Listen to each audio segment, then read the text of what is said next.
In this video, we are going to create functionality to unlike the post. So when the user click on this one, we unlike the post.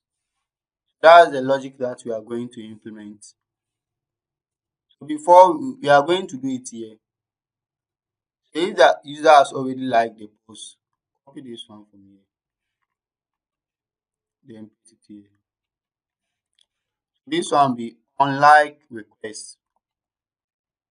Then over here, remove this one from here. So over here, instead of add class, this one be remove class.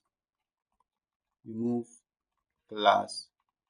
Then here will be element.html,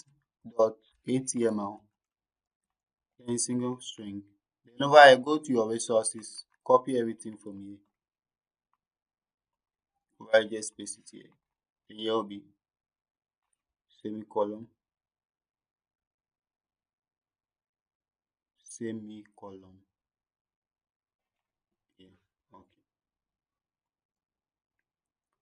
Then over here, instead of like, this one be unlike.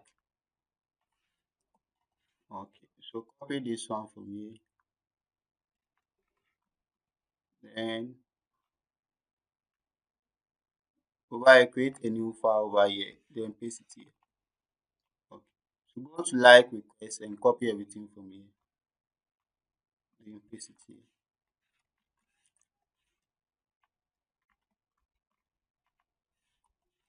Okay.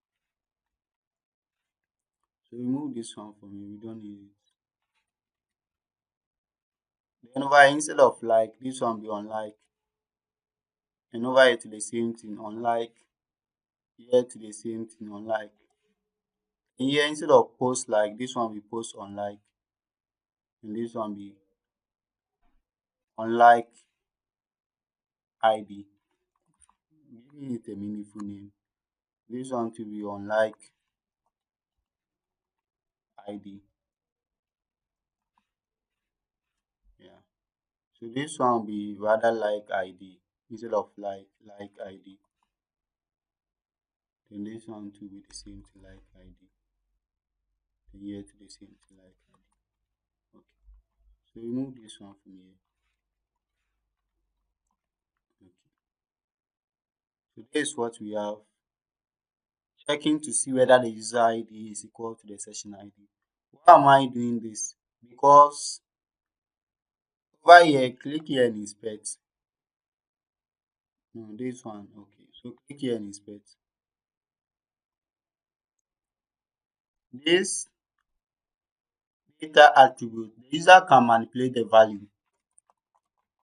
Right? User can manipulate the value over here. That's why in the back end, we need to check and see whether the user ID is the same thing as the one in the session. So if it's not the same thing, we'll do nothing. We will not insert in any data. Neither are we removing it. Okay. So now let's go and check and see whether our logic is working fine. So first empty the cache. So now click here. So as you can see over here, but we are getting something over here. Undefined variable like in line 9, which is here. It's supposed to be unlike id, not unlike id, which is this one. Okay. So now let's go and check again. So now click here. One, now click on it again. So as you can see over here, our logic has worked fine. So in the next video, what we are going to do is to create functionality to delete the post.